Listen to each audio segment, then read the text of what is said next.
Hello friends, welcome back to our channel. आज हम देखेंगे गेल इंडिया के बारे में। गेल इंडिया ने आज ज़बरदस्त रिज़ल्ट पोस्ट किया है। क्वार्टरली रिज़ल्ट देखे तो 2x प्रॉफिट, मतलब कि पिछले क्वार्टर के कंपैरिजन में प्रॉफिटेबिलिटी में 2 गुना का, मतलब कि प्रॉफिट को दुगना कर दिया है पिछले क्वार्टर के कंपैरिजन में। चलिए फ्रेंड्स, तो देख लेते हैं कंपनी किस सेक्टर में काम करती है और रिज़ल्ट कैसे पोस्ट करती रही है, और चार्ट एनालिसिस में भी देखेंगे कि आने वाले टाइम में गेल इंडिया के कौन से टारगेट रह सकते हैं और हमें कहाँ पे बाय करना चाहिए और कहाँ पे एसएल लगा करके हमें इसमें निवेश करना चाहिए। तो फ्रेंड, देखते हैं कि गेल इंडिया हम देखें तो गवर्नमेंट कंपनी है, और देखें तो नेचुरल गैस में काम करती है ये कंपनी। अगर हम देखें तो 11,500 किलोमीटर के आसपास का तो पाइपलाइन नेचुरल गैस में पूरे देश में बिछा कर रखा है, और 2300 किलोमीटर ऑफ एलपीजी पाइपलाइंस भी बिछा के रखे हुए हैं कंपनी ने। अगर हम देखें तो कंपनी के मार्केट कैप में देखें तो 65,229 करोड़ के आसपास का मार्केट कैप है। अगर हम देखें तो ये मोटा इंडिया में दूसरी लार्जेस्ट कंपनी है नेचुरल गैस के प्रोडक्शन में। पहले नंबर पे आती है अदानी गैस, टोटल गैस आती है। और अभी इसका हम हाई और 52 वीक्स हाई और लो देखें तो 171 के आसपास का है, और 125 लो है। अगर हम अभी ये भी देखें तो अभी आज के दिन में कम से कम 1% के आसपास की मूव हमें रिजल्ट अनाउंस होने के बाद ही हमें दिखाई दे रही थी। 2 बजे के आसपास, मतलब इसमें ब्रेकआउट हुआ था। और इसमें आरओसी व आरओई देखें तो 12% के आसपास है। तो इन्वेस्टमेंट पॉइंट ऑफ व्यू के लिए ये स्टॉक बहुत ही बेहतरीन है। अगर हम 1 ईयर का चार्ट का एनालिसिस करें तो ये अभी हम देखें तो 50 मूविंग एवरेज और 200 मूविंग एवरेज के आसपास ही खड़ा था। 140 के आसपास प्राइस था। अब वहाँ से ही कम स्टॉक ने बाउंस बैक दिखाया है, और यहाँ से अब अगर ये स्विंग क्रॉस होता है तो आने वाले टाइम में बहुत ही अच्छे। कंपनी का पी के रेशियो के बारे में बात करें तो 10 के आसपास का है, और सेक्टर का पी 29 के आसपास का है। मतलब देखें तो फेयर वैल्यूएशन पे स्टॉक खड़ा है। डिविडेंड इनके मामले में देखें तो 3.43 के आसपास है। गवर्नमेंट सेक्टर कभी भी डिविडेंड में नाराज़ नहीं करती है। डिविडेंड पेइंग कंपनी अच्छी है।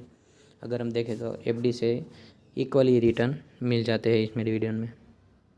अगर हम इन्वेस्टमेंट चेकलिस्ट के बारे में देखें तो कोई भी रेड फ्लैग नहीं है, कोई भी इंटरेस्टिंग वैल्यू हाई नहीं है। आरओसी आरओई एफडी के रिटर्न से बहुत ही अच्छा है। डिविडेंड रिटर्न भी कंप्लीट है। एंड अगर हम कंपनी के स्टॉक के रिटर्न के बारे में देखें तो एक ही दिन में 1% का रिटर्न दे दिया है। एक 1 मंथ में 12% के आसपास रिटर्न दे दिया है कंपनी ने। और अगर 1 ईयर में देखें तो सेम ही है। मतलब देखें तो ये इन्वेस्टमेंट पॉइंट ऑफ व्यू, मतलब कि डिविडेंड के मामले में बहुत बेहतरीन स्टॉक है। इन्वेस्टमेंट रिटर्न के लिए जो कोई भी देखता है तो इसमें इन्वेस्ट नहीं करना चाहिए। डिविडेंड के लिए और मंथली इनकम जनरेट करने के लिए बेहतरीन स्टॉक। पिछले साल के क्वार्टर के बारे में भी बात करें तो अगर देखें तो हमें ओपन प्रॉफिट में दिखे तो पिछले 3 क्वार्टर से बढ़ोतरी नज़र आ रही है।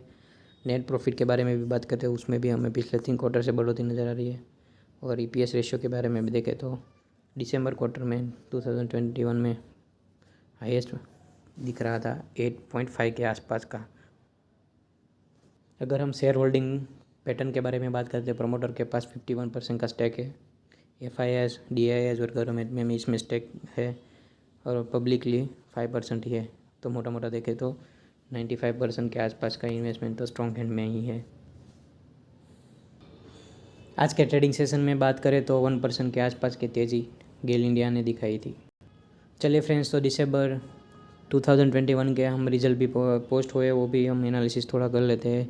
अगर हम देखें तो ये सभी इधर हम एक्सपेक्ट ईपीएस रेशियो के अलावा इधर सब जो अमाउंट दी गई है वो करोड़ में दी गई है। अगर हम पिछले साल के कंपैरिजन में बात करें तो एज़ कम्पेयर टू पिछले ईयर, इस ईयर में हमें बढ़ोतरी नज़र आई है। और क्वार्टरली कंपैरिजन भी करें उसमें भी हमें बढ़ोतरी नज़र आई है रिवेन्यू में।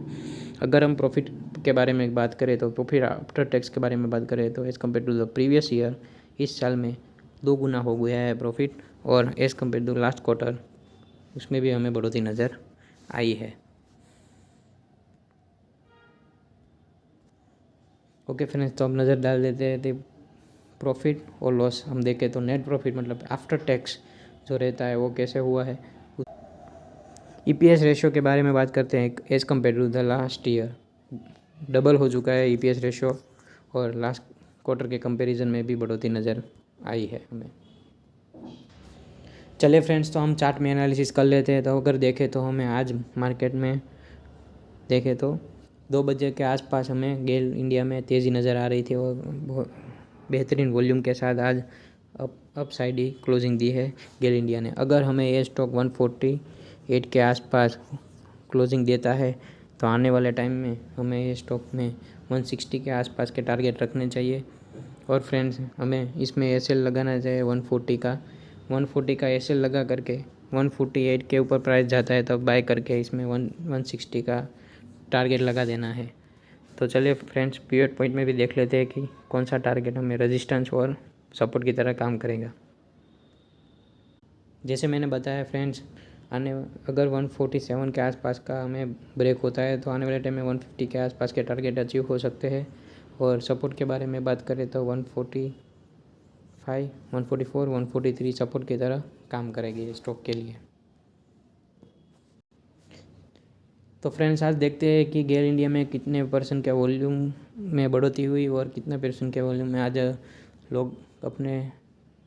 लोग शेयर डीमेट अकाउंट में वापस लेके गए। अगर हम देखें तो मोटा 1,60,00,000 आसपास की वॉल्यूम आज ट्रेड हुई थी और 43 लाख की शेयर वॉल्यूम आज लोग अपने डीमेट अकाउंट में वापस लेके गए। मतलब करीबन 32% के आसपास की डिलीवरी आज लोग लेके गए हैं, ताकि हम देख सकते हैं कि स्टॉक आने वाले टाइम में अच्छा मूव कर सकता है, क्योंकि इसमें लोग निवेश करना। ओके फ्रेंड्स, अगर आपको वीडियो पसंद आता है तो वीडियो को लाइक कर दीजिए और चैनल को सब्सक्राइब कर दीजिए, ताकि आने वाले टाइम में मैं इस तरह से आपके लिए वीडियो लाता रहूँगा। Thank you.